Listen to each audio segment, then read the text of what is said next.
Sengikhona njalo namhlanje ngifana ngabudla okhupha imali yakhe abafana bani into beyidla madoda. Vala mtholo. Uya baba kodwa benatheka abafana. Yemlambo egcwala ngamathe. Bangamakule panisi bazukhonjani machelengwa. Bangamakule panisi bazukhonjani machelengwa.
Isapoteti bafana. Tuma inuhilili machabane.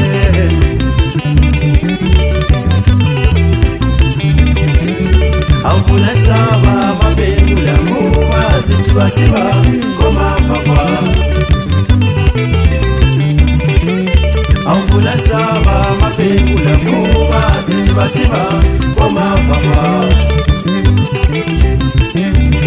Namhlanje sithembe tsholotsho. Yithi sikhumbe tsholotsho. Namhlanje sithembe tsholotsho. Yithi sikhumbe tsholotsho. Kungekisimuse.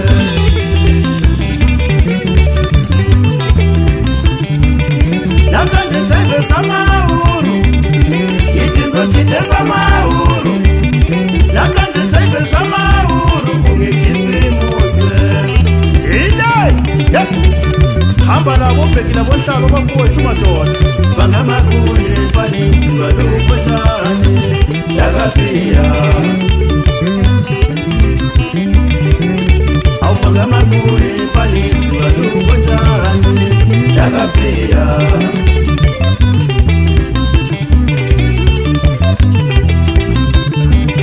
Tuma inuhilili machabane.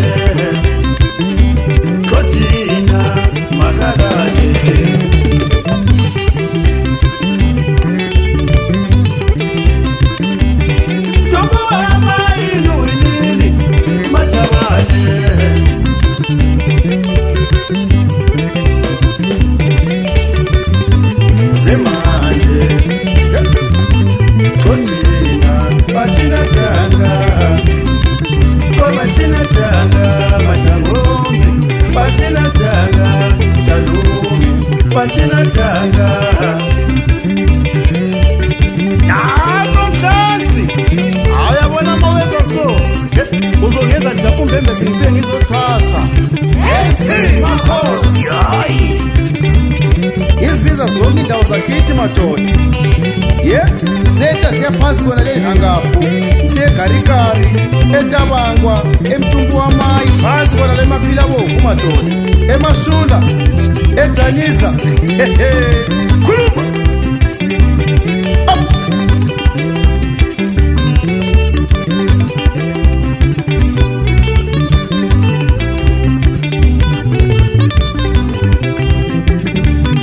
namhlanje nthembe tsholotsho.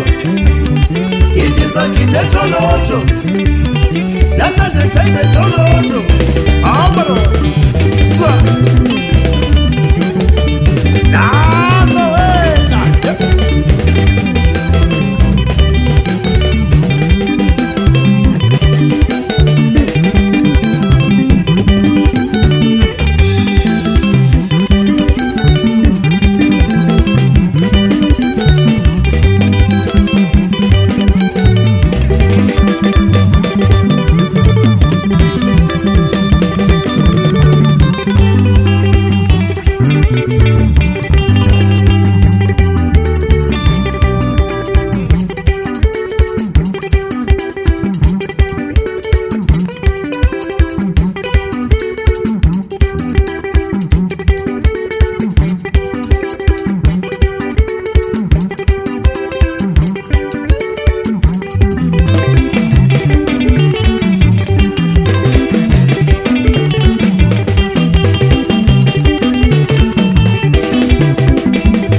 Namhlanje sikhulume tibu uzosithole tibu namhlanje sikhulume tibu uzosithola kusiphepha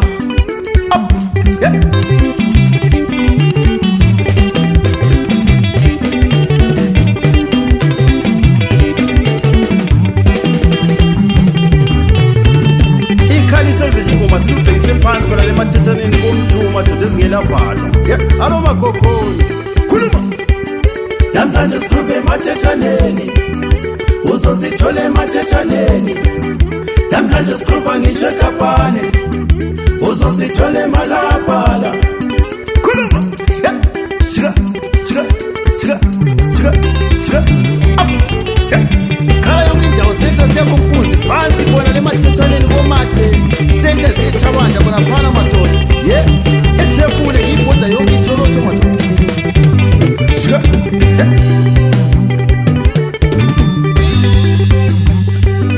namhlanje sikhuluma ngomakhaza sikhuluma ngomakhaza siphethe holiswe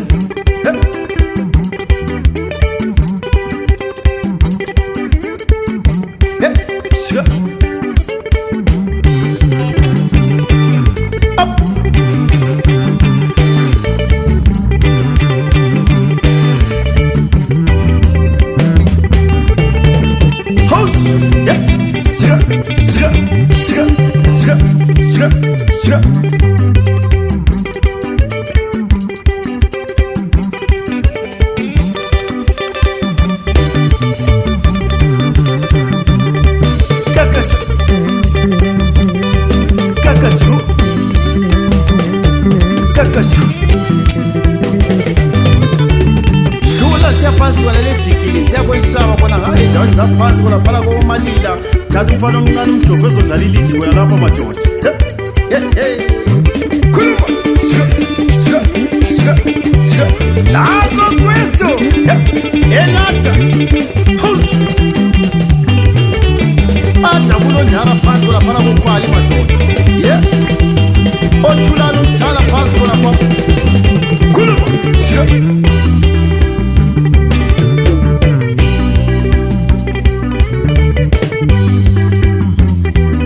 namhlanje sikhuluma yesasenza sikhuluma yesasenza siphethe wothunjo usaqhubu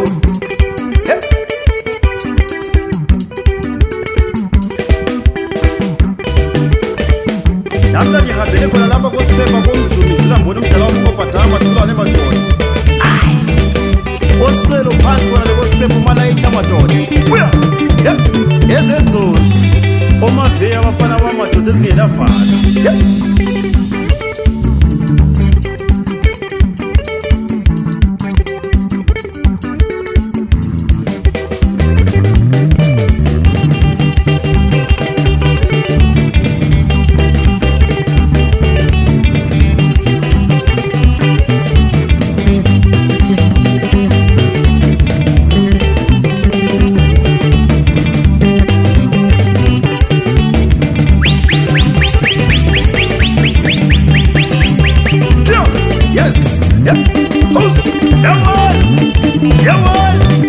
yawona wena zothisa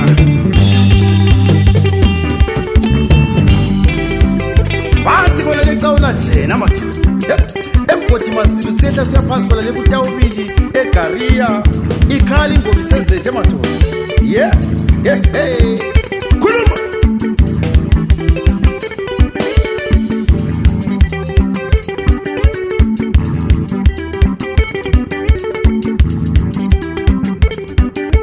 namhlanje sijayiva koSontamba, sijayiva koMakotola, namhlanje sikhruva yeLemane, sijayiva kuSkapa wakwa, namhlanje sijayiva yeSibalowe.